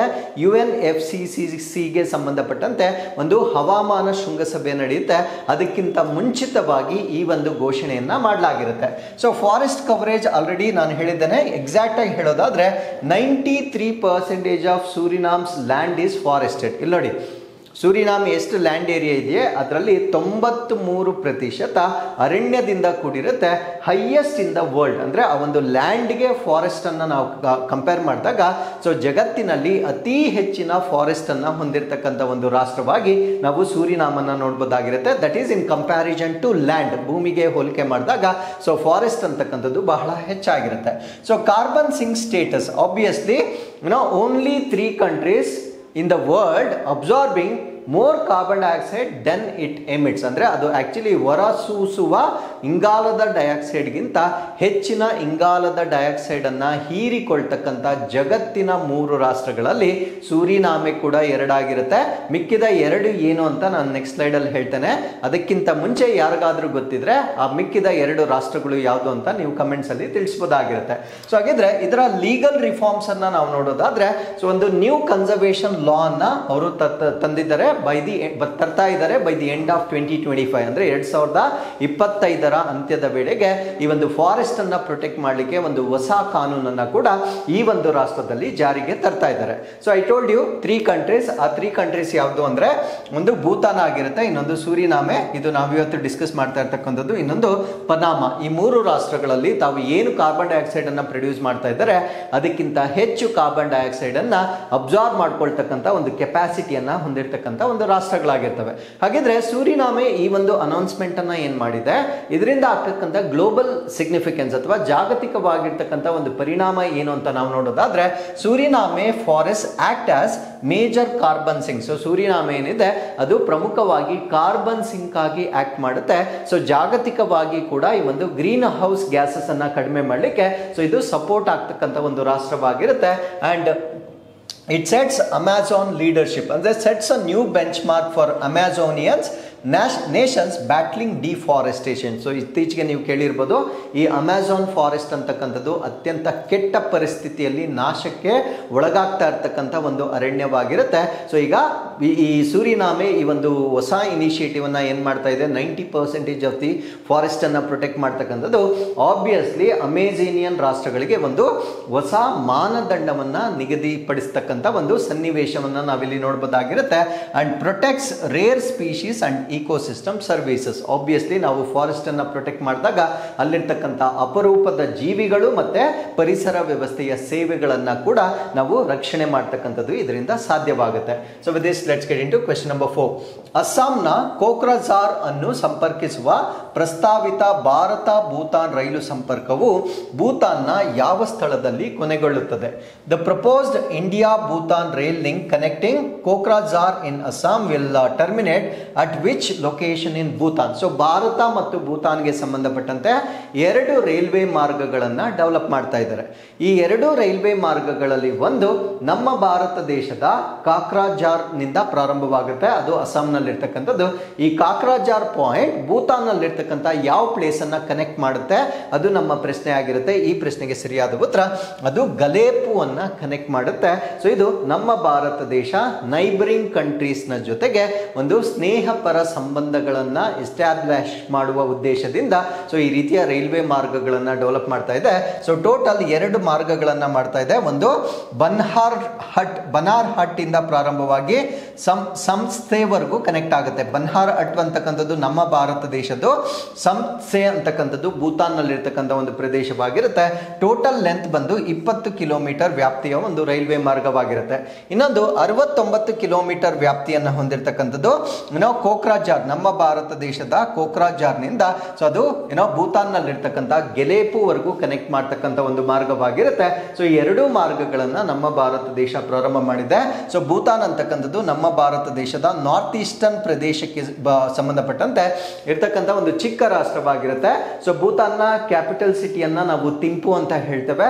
ಸೊ ಇದು ಟಿಬೆಟ್ ಅಂದ್ರೆ ಚೈನಾದ ಅಟೋನಾಮಸ್ ಪಾರ್ಟ್ ಆಗಿರ್ತಕ್ಕಂಥ ಟಿಬೆಟ್ ಮತ್ತೆ ನಮ್ಮ ಭಾರತ ದೇಶದೊಂದಿಗೆ ಇದು ಕನೆಕ್ಟ್ ಆಗುತ್ತೆ. ಸೊ ಭೂತಾನ್ನಲ್ಲಿ ಹರಿತಕ್ಕಂಥ ನದಿಗಳು ಬ್ರಹ್ಮಪುತ್ರ ನದಿಗೆ ಟ್ರಿಬ್ಯೂಟರಿ ಅಥವಾ ಉಪನದಿಗಳಾಗಿ ಅದು ನಮ್ಮ ಭಾರತ ದೇಶದಲ್ಲಿ ಹರಿತಕ್ಕಂಥ ಬ್ರಹ್ಮಪುತ್ರ ನದಿಗೂ ಕೂಡ ಸೇರ್ತಕ್ಕಂಥ ನದಿಗಳು ಭೂತಾನ್ನಲ್ಲಿ ಹರಿತಕ್ಕಂಥದ್ದು. ಸೊ ಈಗ ನಮ್ಮ ಭಾರತ ದೇಶ ಮತ್ತು ಭೂತಾನ್ ಎರಡು ಕ್ರಾಸ್ ಬಾರ್ಡರ್ ರೈಲ್ ಲಿಂಕ್ಸ್ ಗಳನ್ನ ಡೆವಲಪ್ ಮಾಡ್ತಾ ಇದೆ. ಕ್ರಾಸ್ ಬಾರ್ಡರ್ ಅಂದ್ರೆ ಗಡಿಯ ಆಚೆಗಿನ ಅಥವಾ ಗಡಿಯಿಂದ ಗಡಿಗೆ ಸಂಪರ್ಕ ಮಾಡ್ತಕ್ಕಂಥ ಸೊ ಎರಡು ರೈಲ್ವೆ ಮಾರ್ಗಗಳನ್ನ ನಮ್ಮ ಭಾರತ ದೇಶ ಪ್ರಪೋಸ್ ಮಾಡಿರುತ್ತೆ. ಮೊದಲನೇದನ್ನ ಕಾಕ್ರಾಜಾರ್ ಗಲೇಪು ಅಂತ ಹೇಳ್ತೇವೆ. ಸೊ ಇದು ನಮ್ಮ ಭಾರತ ದೇಶದ ಅಸ್ಸಾಂನಿಂದ ಸ್ಟಾರ್ಟ್ ಆಗಿ ಸೊ ಇದು ಭೂತಾನ್ನ ಗಲೇಪುವರೆಗೂ ಎಂಡ್ ಆಗುತ್ತೆ. ಇದು 69 ಕಿಲೋಮೀಟರ್ ಇರುತ್ತೆ. ಸೊ ಇದರ ಡೆವಲಪ್ಮೆಂಟ್ ಕಾಸ್ಟ್ ಬಂದು 3456 ಕೋಟಿಗಳಾಗಿರುತ್ತೆ. ಸೊ ಎರಡನೇದು ಬನ್ಹಾರ್ ಅಟ್ ಮತ್ತೆ ಸ್ಯಾಮ್ಸೆವರೆಗೂ ಇದು ಕನೆಕ್ಟ್ ಆಗುತ್ತೆ. ನಮ್ಮ ಭಾರತ ದೇಶದ ವೆಸ್ಟ್ ಬೆಂಗಾಲ್ ಅನ್ನ ಸ್ಯಾಮ್ಸೆವರೆಗೂ ಕನೆಕ್ಟ್ ಮಾಡುತ್ತೆ. ಇದು 20 ಕಿಲೋಮೀಟರ್ ಇರುತ್ತೆ. ಇದರ ವೆಚ್ಚ 577 ಕೋಟಿ ರೂಪಾಯಿ ವೆಚ್ಚಗಳಲ್ಲಿ ಇದನ್ನ ಡೆವಲಪ್ ಮಾಡಲಾಗ್ತಾ ಇದೆ. ಸೊ ಇದು ಫುಲ್ಲಿ ಫಂಡೆಡ್ ಬೈ ಇಂಡಿಯಾ, ನಮ್ಮ ಭಾರತ ದೇಶದ ರೈಲ್ವೆ ಮತ್ತೆ ಮಿನಿಸ್ಟ್ರಿ ಆಫ್ ಎಕ್ಸ್ಟರ್ನಲ್ ಅಫೇರ್ಸ್ ನ ವತಿಯಿಂದ ಫಂಡ್ ಮಾಡ್ತಾ ಇರ್ತಕ್ಕಂಥ ಒಂದು ಪ್ರಾಜೆಕ್ಟ್ ಆಗಿರುತ್ತೆ. 3 ರಿಂದ 4 ವರ್ಷಗಳಲ್ಲಿ ಈ ಒಂದು ಪ್ರಾಜೆಕ್ಟ್ ಅನ್ನ ಕಂಪ್ಲೀಟ್ ಮಾಡ್ತಕ್ಕಂಥ ಟಾರ್ಗೆಟ್ ಇಟ್ಕೊಂಡಿರ್ತಾರೆ. ಸೊ ಗೆಲೇಪು ಅನ್ನ ಈಗ ಏನಾಗಿ ಡೆವಲಪ್ ಮಾಡ್ತಾ ಇದ್ದಾರೆ ಅಂದ್ರೆ ಮೈಂಡ್ಫುಲ್ನೆಸ್ ಸಿಟಿ ಅಂತ ಡೆವಲಪ್ ಮಾಡ್ತಾ ಇದ್ದಾರೆ. ಅಂದ್ರೆ ಭೂತಾನ್ ನಲ್ಲಿ ಈ ಗೆಲೇಪುವನ್ನ ಮೈಂಡ್ಫುಲ್ನೆಸ್ ನಗರವಾಗಿ ಡೆವಲಪ್ ಮಾಡ್ತಾ ಇದ್ದಾರೆ. ಸೊ ಅದಕ್ಕೆ ಕನೆಕ್ಟ್ ಮಾಡ್ತಾ ಇರ್ತಕ್ಕಂಥದ್ದು ಒಂದು ವೆರಿ ಇಂಪಾರ್ಟೆಂಟ್ ಡೆವಲಪ್ಮೆಂಟ್ ಆಗಿ ನಾವಿಲ್ಲಿ ಕನ್ಸಿಡರ್ ಮಾಡಬಹುದಾಗಿರುತ್ತೆ. ಸೊ ಸ್ಯಾಮ್ಸೆ ಅಂತಕ್ಕಂಥದ್ದು ಅದೊಂದು ಇಂಡಸ್ಟ್ರಿಯಲ್ ಹಬ್ ಆಗಿರುತ್ತೆ. ಸ್ಯಾಮ್ಸೆ ಅಂತಕ್ಕಂಥದ್ದು ಒಂದು ಉದಯೋನ್ಮುಖ ಕೈಗಾರಿಕಾ ಕೇಂದ್ರವಾಗಿರುತ್ತೆ. ಸೊ ಭಾರತೀಯ ಬಂದರುಗಳಿಗೆ ಹೆಚ್ಚಿನ ಪ್ರವೇಶವನ್ನ ಹೊಂದಿರತಕ್ಕಂಥ and enhanced access to Indian ports ಆಗಿರೋದ್ರಿಂದ ಟ್ರೇಡ್ ಅಥವಾ ವ್ಯಾಪಾರವನ್ನ ಹೆಚ್ಚು ಮಾಡತಕ್ಕಂಥ ಒಂದು ಸಾಧ್ಯತೆ ಇರುತ್ತೆ. So Bhutan gains access to India's 1,50,000 kilometre railway grid boosting trade and mobility, ವ್ಯಾಪಾರ ಮತ್ತು ಚಲನಶೀಲತೆಯನ್ನ ಹೆಚ್ಚಿಸತಕ್ಕಂಥ ನಮ್ಮ ಭಾರತ ದೇಶದ 1,50,000 ಕಿಲೋಮೀಟರ್ ವ್ಯಾಪ್ತಿಯನ್ನು ಹೊಂದಿರತಕ್ಕಂಥ ರೈಲ್ ಗ್ರಿಡ್ಗೆ ಈ ಒಂದು ಕನೆಕ್ಷನ್ ಇಂಪಾರ್ಟೆಂಟ್ ಆಗುತ್ತೆ. And this alliance with India's neighbourhood first, ಅಂದ್ರೆ ನಮ್ಮ ಭಾರತ ದೇಶದ ಒಂದು ಪಾಲಿಸಿ, ನೆರೆ ಹೊರೆಯವರು ಮೊದಲು ಅಂತಕ್ಕಂಥ ಒಂದು ಪಾಲಿಸಿ ಏನಿದೆ ಆ ಒಂದು ಪಾಲಿಸಿಗೆ ಅನ್ವಯವಾಗಿ ಈ ಒಂದು ಪ್ರಾಜೆಕ್ಟ್ ಅನ್ನ ಡೆವಲಪ್ ಮಾಡಲಾಗ್ತಾ ಇದೆ. So with this let's get into question number 5. ಮಕ್ಕಳಿಗೆ ಭರವಸೆ, ಇದನ್ನು ನಾವು ಪ್ರಾಮಿಸ್ ಟು ಚಿಲ್ಡ್ರನ್ ಅಂತ ಹೇಳ್ತೇವೆ. ಸೊ ಈ ಒಂದು ಅಭಿಯಾನವನ್ನ ಈ ಕೆಳಗಿನ ಯಾವ ಸಂಸ್ಥೆ ಜಂಟಿಯಾಗಿ ಪ್ರಾರಂಭಿಸಿತು? The promise to children campaign was jointly launched by which of the following organisations, ಅಂದ್ರೆ ಈ ಒಂದು ಮಕ್ಕಳ ಹಕ್ಕುಗಳು, ಚಿಲ್ಡ್ರನ್ ರೈಟ್ಸ್ ಅಂತ ಹೇಳ್ತೇವೆ. ಸೊ ಅದರ ಬಗ್ಗೆ ಒಂದು ಜಾಗೃತಿಯನ್ನ ಮೂಡಿಸುವ ಸಲುವಾಗಿ 2 ಸಂಸ್ಥೆಗಳು ಒಟ್ಟಿಗೆ ಸೇರಿ ಪ್ರಾಮಿಸ್ ಟು ಚಿಲ್ಡ್ರನ್ ಅಂತಕ್ಕಂಥ ಒಂದು ಅಭಿಯಾನ ಕ್ಯಾಂಪೇನ್ ಅನ್ನು ಲಾಂಚ್ ಮಾಡಲಾಗಿರುತ್ತೆ. ಆ 2 ಸಂಸ್ಥೆಗಳು ಯಾವುದು ಅನ್ನೋದು ನಮ್ಮ ಪ್ರಶ್ನೆ ಆಗಿರುತ್ತೆ. ಸೊ ಇದಕ್ಕೆ ಉತ್ತರ ICC ಮತ್ತೆ ಯುನಿಸೆಫ್. ICC ಮತ್ತೆ ಯುನಿಸೆಫ್ ಜಂಟಿಯಾಗಿ ಪ್ರಾಮಿಸ್ ಟು ಚಿಲ್ಡ್ರನ್ ಅಂತಕ್ಕಂಥ ಒಂದು ಅಭಿಯಾನವನ್ನ ಲಾಂಚ್ ಮಾಡಲಾಗಿರುತ್ತೆ. ಸೊ ಅದರ ಬಗ್ಗೆ ನಾವಿಲ್ಲಿ ಕಂಪ್ಲೀಟ್ ಆಗಿ ಡಿಸ್ಕಸ್ ಮಾಡೋಣ. ICC ಅಂದ್ರೆ ಇಂಟರ್ನ್ಯಾಷನಲ್ ಕ್ರಿಕೆಟ್ ಕೌನ್ಸಿಲ್, ಯಾಕಂದ್ರೆ ಇದಕ್ಕೆ ಪಾಪ್ಯುಲಾರಿಟಿ ತುಂಬಾ ಹೆಚ್ಚಾಗಿರುವುದರಿಂದ ಆ ಪಾಪ್ಯುಲಾರಿಟಿಯನ್ನ ಯೂಸ್ ಮಾಡಿಕೊಂಡು ಚಿಲ್ಡ್ರನ್ ರೈಟ್ಸ್ ಏನಿರುತ್ತೆ ಅದ್ರ ಬಗ್ಗೆ ಒಂದು ಜಾಗೃತಿಯನ್ನ ಮೂಡಿಸ್ತಕ್ಕಂಥದ್ದು ಇದರ ಉದ್ದೇಶವಾಗಿರುತ್ತೆ. ಸೊ ಈ ಒಂದು ಕಾರಣಕ್ಕಾಗಿ United nation children emergency fund ಏನಿರುತ್ತೆ ಸೊ ಇವರು ICC ಜೊತೆಗೆ ಒಂದು ಕೊಲಾಬ್ರೇಷನ್ ಮಾಡಿಕೊಳ್ಳುವ ಮುಖಾಂತರ 2025 ಸೆಪ್ಟೆಂಬರ್ 29ರಂದು ಚಿಲ್ಡ್ರನ್ಸ್ ಕ್ಯಾಂಪೇನ್ ಅಂದ್ರೆ ಪ್ರಾಮಿಸ್ ಟು ಚಿಲ್ಡ್ರನ್ ಅಂತಕ್ಕಂಥ ಒಂದು ಅಭಿಯಾನವನ್ನ ಸೊ ಈಗ ಲಾಂಚ್ ಮಾಡಲಾಗಿರುತ್ತೆ. ಇದರ ಉದ್ದೇಶಗಳೇನು ಅಂದ್ರೆ ಸೊ ಮಕ್ಕಳಿಗೆ ಸಂಬಂಧಪಟ್ಟಂತೆ ಕ್ವಾಲಿಟಿ ಎಜುಕೇಶನ್, ಗುಣಮಟ್ಟದ ಶಿಕ್ಷಣ, ಹೆಲ್ತ್ ಕೇರ್ ಆರೋಗ್ಯ ಸೇವೆ, ನ್ಯೂಟ್ರಿಷನ್ ಪೋಷಕಾಂಶಗಳು, ಸೇಫ್ ವಾಟರ್ ಅಂದ್ರೆ ಸುರಕ್ಷಿತ ನೀರು, ಸ್ಯಾನಿಟೇಷನ್ ನೈರ್ಮಲ್ಯ, ಪ್ರೊಟೆಕ್ಷನ್ ಫ್ರಮ್ ವೈಲೆನ್ಸ್ ಅಂದರೆ ಯಾವುದೇ ರೀತಿಯ ಹಿಂಸಾಚಾರದಿಂದ ಅವರನ್ನು ರಕ್ಷಣೆ ಮಾಡ್ತಕ್ಕಂಥ ವಿಷಯಗಳಲ್ಲಿ ಈಗ ಅವೇರ್ನೆಸ್ ಅನ್ನು ಕ್ರಿಯೇಟ್ ಮಾಡಲಾಗುತ್ತೆ. So mobilising cricketing community. So as I told you before, cricket ಅಂತಕ್ಕಂಥದ್ದು ತುಂಬ ಪಾಪ್ಯುಲಾರಿಟಿ ಇರುವ ಕಾರಣದಿಂದ ಆ ಒಂದು ಸಂದರ್ಭದಲ್ಲಿ ಈ ರೀತಿಯ ಅವೇರ್ನೆಸ್ ಕ್ಯಾಂಪ್ಗಳನ್ನು ಮಾಡುವ ಕಾರಣದಿಂದ ಹೆಚ್ಚಿನ ಜನರಿಗೆ ಈ ಒಂದು ಜಾಗೃತಿಯನ್ನು ಮೂಡಿಸ್ತಕ್ಕಂಥದ್ದು ಇದರ ಪ್ರಮುಖ ಉದ್ದೇಶವಾಗಿರುತ್ತೆ. So with this let's get into question number 6. Navya ಉಪಕ್ರಮದ ಪ್ರಮುಖ ಉದ್ದೇಶವೇನು? So what is the main objective of Navya initiative? So Navya ಇನಿಷಿಯೇಟಿವ್ನಲ್ಲಿ ಪ್ರೌಢಾವಸ್ಥೆಯಲ್ಲಿರ್ತಕ್ಕಂಥ ಬಾಲಕಿಯರಿಗೆ ವೃತ್ತಿಪರ ಮತ್ತು ಕೌಶಲ್ಯ ಆಧಾರಿತ ತರಬೇತಿಯನ್ನು ಒದಗಿಸ್ತಕ್ಕಂಥದ್ದು. To provide vocational and skill based training for adolescent girls, ಅಂದರೆ ಪ್ರೌಢಾವಸ್ಥೆಯಲ್ಲಿರ್ತಕ್ಕಂಥ ಬಾಲಕಿಯರಿಗೆ ಬೇಕಾಗಿರ್ತಕ್ಕಂಥ ಕೌಶಲ್ಯ ಮತ್ತು ವೃತ್ತಿಪರ ತರಬೇತಿಯನ್ನು ನೀಡುವ ಉದ್ದೇಶದಿಂದ ಕೇಂದ್ರ ಸರ್ಕಾರ ಪ್ರಾರಂಭ ಮಾಡಿರ್ತಕ್ಕಂಥ ಒಂದು ಯೋಜನೆಯನ್ನು ನಾವೇನಂತ ಕರಿತೀವಿ ಅಂದರೆ ನವ್ಯ ಸ್ಕೀಮ್ ಅಂತ ಹೇಳ್ತೇವೆ. ಸೊ ಈ ಒಂದು ನವ್ಯ ಸ್ಕೀಮ್ ಬಗ್ಗೆ ನಾವಿಲ್ಲಿ ಹೆಚ್ಚಿನ ಮಾಹಿತಿಯನ್ನು ಡಿಸ್ಕಸ್ ಮಾಡ್ತಾ ಬರೋಣ. ಸೊ ಇದು flagship initiative launched on June 24, 2025 under PMKVY Pradhan Mantri ಕೌಶಲ್ಯ ವಿಕಾಸ ಯೋಜನೆ ಅಡಿಯಲ್ಲಿ ಲಾಂಚ್ ಮಾಡಿರ್ತಕ್ಕಂಥ ಒಂದು ಯೋಜನೆಯನ್ನು ನಾವು ನವ್ಯ ಯೋಜನೆ ಅಂತ ಹೇಳ್ತೇವೆ. ಸೊ ಈ ಒಂದು ಯೋಜನೆಯ ಅಡಿಯಲ್ಲಿ skilling girls aged 16 and 18 years 16ರಿಂದ 18 ವರ್ಷದ ಮಧ್ಯದಲ್ಲಿರ್ತಕ್ಕಂಥ ಬಾಲಕಿಯರಿಗೆ ಕೌಶಲ್ಯವನ್ನು ಹೆಚ್ಚು ಮಾಡ್ತಕ್ಕಂಥದ್ದು in non traditional emerging sectors to foster gender equality and economic empowerment, ಅಂದರೆ ಲಿಂಗ ಸಮಾನತೆ ಮತ್ತು ಆರ್ಥಿಕ ಸಬಲೀಕರಣವನ್ನು ಮಾಡುವ ಉದ್ದೇಶದಿಂದ ಈ ಒಂದು 16ರಿಂದ 18ನೇ ವಯಸ್ಸಿನ ಮಧ್ಯದಲ್ಲಿರ್ತಕ್ಕಂಥ ಬಾಲಕಿಯರಿಗೆ ನಾನ್ ಟ್ರೆಡಿಷನಲ್ ಅಂದರೆ ಸಾಂಪ್ರದಾಯಿಕವಲ್ಲದ ಹೊಸದಾಗಿ ಟ್ರೆಂಡಿಂಗ್ ಅಲ್ಲಿರ್ತಕ್ಕಂಥ ಒಂದು ಸ್ಕಿಲ್ಸ್ ಏನಿರುತ್ತೆ ಆ ಒಂದು ಸ್ಕಿಲ್ಸ್ನನ್ನು ನೀಡುವ ಉದ್ದೇಶದಿಂದ ಈ ಒಂದು ನವ್ಯ ಸ್ಕೀಮನ್ನು ಲಾಂಚ್ ಮಾಡಲಾಗಿರುತ್ತೆ. ಸೊ ಇದರ ಆಬ್ಜೆಕ್ಟಿವ್ಸ್ ಅಥವಾ ಉದ್ದೇಶಗಳೇನು ಅಂತ ನಾವು ನೋಡೋದಾದ್ರೆ, ಇಂಡಸ್ಟ್ರಿ ಅಲೈನ್ಡ್ ವೊಕೇಶನಲ್ ಸ್ಕಿಲ್ಸ್ ಅಂದರೆ ಇತ್ತೀಚಿನ ಒಂದು ಕೈಗಾರಿಕೆಗಳೇನಿರ್ತವೆ ಅದಕ್ಕೆ ಸೂಕ್ತವಾಗಿರ್ತಕ್ಕಂಥ ಕೌಶಲ್ಯಗಳನ್ನು ಅವ್ರಿಗೆ ನೀಡ್ತಕ್ಕಂಥದ್ದು. Self employment, entrepreneurship and job market readiness ಅಂದರೆ ಸ್ವಯಂ ಉದ್ಯೋಗವನ್ನು ಮಾಡಲಿಕ್ಕೆ ಬೇಕಾಗಿರ್ತಕ್ಕಂಥ ಕೌಶಲ್ಯವಾಗಿರ್ಬೋದು ಅಥವಾ ಉದ್ಯಮಶೀಲತೆಯನ್ನು ಹೆಚ್ಚು ಮಾಡ್ತಕ್ಕಂಥದ್ದು ಮತ್ತು ಉದ್ಯೋಗ ಮಾರುಕಟ್ಟೆಗೆ ಬೇಕಾಗಿರ್ತಕ್ಕಂಥ ಒಂದು ಕೌಶಲ್ಯಗಳನ್ನು ಒದಗಿಸ್ತಕ್ಕಂಥದ್ದು ಈ ಒಂದು ಯೋಜನೆಯ ಉದ್ದೇಶವಾಗಿರುತ್ತೆ. ಅದರ ಜೊತೆಗೆ bridge the gap between education and livelihood in under served areas ಅಂದರೆ ಹಿಂದುಳಿದಿರ್ತಕ್ಕಂಥ ಪ್ರದೇಶಗಳಲ್ಲಿ ಶಿಕ್ಷಣ ಮತ್ತು ಜೀವನೋಪಾಯ ಇವೆರಡರ ನಡುವೆ ಇರತಕ್ಕಂಥ ಒಂದು ಅಂತರ ಏನಿರುತ್ತೆ ಆ ಒಂದು ಗ್ಯಾಪ್ ಅನ್ನ ಬ್ರಿಡ್ಜ್ ಮಾಡ್ತಕ್ಕಂಥದ್ದು ಇದರ ಉದ್ದೇಶವಾಗಿರುತ್ತೆ. And it aligns with Viksit Bharat 2047 ನಮ್ಮ ಭಾರತ ದೇಶದ ಕನಸು 2047 ವೇಳೆಗೆ ನಾವು ಮುಂದುವರೆದ ರಾಷ್ಟ್ರವನ್ನಾಗಿ ಮಾಡ್ತಕ್ಕಂಥ ಒಂದು ಕನಸೇನಿರುತ್ತೆ ಆ ಒಂದು ದೃಷ್ಟಿಕೋನವನ್ನ ಈಡೇರಿಸ್ತಕ್ಕಂಥದ್ದು ಇದರ ಉದ್ದೇಶವಾಗಿರುತ್ತೆ. ಹಾಗಿದ್ರೆ ಸೊ ಇದನ್ನ ಈಗ ಪೈಲಟ್ ಸ್ಕೇಲ್ ಅಲ್ಲಿ ಲಾಂಚ್ ಮಾಡ್ತಾ ಇದ್ದಾರೆ, ಅಂದ್ರೆ ಪ್ರಾಯೋಗಿಕವಾಗಿ ಇದನ್ನ ಉದ್ಘಾಟನೆ ಮಾಡ್ತಾ ಇದ್ದಾರೆ. ಸೊ ಪೈಲಟ್ ಸ್ಕೇಲ್ ಅಲ್ಲಿ ಅವರು 9 districts across 9 states ಅಂದರೆ 9 ರಾಜ್ಯಗಳಿಂದ 9 ಜಿಲ್ಲೆಗಳನ್ನ ಅವರು ಆಯ್ಕೆ ಮಾಡ್ಕೊಳ್ತಾ ಇದ್ದಾರೆ. ಸೊ ಅದರಲ್ಲಿ ಪ್ರಮುಖವಾಗಿರ್ತಕ್ಕಂಥದ್ದು UPಯಲ್ಲಿ ಸೋನ್ಭದ್ರಾ ಟ್ರೈಬಲ್ ಅಂಡ್ ಆಸ್ಪಿರೇಷನಲ್ ಡಿಸ್ಟ್ರಿಕ್ಟ್ಸ್ಗಳನ್ನ ಅಂದರೆ ಉತ್ತರ ಪ್ರದೇಶದ ಸೋನ್ಭದ್ರಾ ಬುಡಕಟ್ಟು ಪ್ರದೇಶಗಳು ಮತ್ತೆ ಮಹತ್ವಾಕಾಂಕ್ಷೆಯ ಜಿಲ್ಲೆಗಳು. ಮಹತ್ವಾಕಾಂಕ್ಷೆ ಅಂದರೆ ಸ್ವಲ್ಪ ಬೇರೆ ಜಿಲ್ಲೆಗಳಿಗೆ ಕಂಪೇರ್ ಮಾಡಿದ್ರೆ ಸ್ವಲ್ಪ ಹಿಂದುಳಿದಿರ್ತಕ್ಕಂಥ ಜಿಲ್ಲೆಗಳಲ್ಲಿ ಇರ್ತವೆ. ಸೊ ಆ ರೀತಿಯ 9 ರಾಜ್ಯಗಳಲ್ಲಿ 9 ಜಿಲ್ಲೆಗಳನ್ನ ಆಯ್ಕೆ ಮಾಡಿಕೊಂಡು ಇದನ್ನ ಪೈಲಟ್ ಸ್ಕೇಲ್ ಅಲ್ಲಿ ಪ್ರಾರಂಭ ಮಾಡಲಾಗಿರುತ್ತೆ. So with this we have come to inquest challenge number 974 I guess. So ಇದು ಪ್ರಶ್ನೆ ಸಂಖ್ಯೆ 1 ಆಗಿರುತ್ತೆ. You can just pause the video here, go through question number 1 and give us the answer. So this is question number 1 and this is question number 2. So ಇಲ್ಲಿಗೆ ಇವತ್ತಿನ ಎಲ್ಲ ಅಪ್ಡೇಟ್ಸ್ಗಳು complete ಆಗಿರುತ್ತೆ. So once again I'll meet you with next updates. Till then keep reading, take care of yourselves and thank you very much for watching this.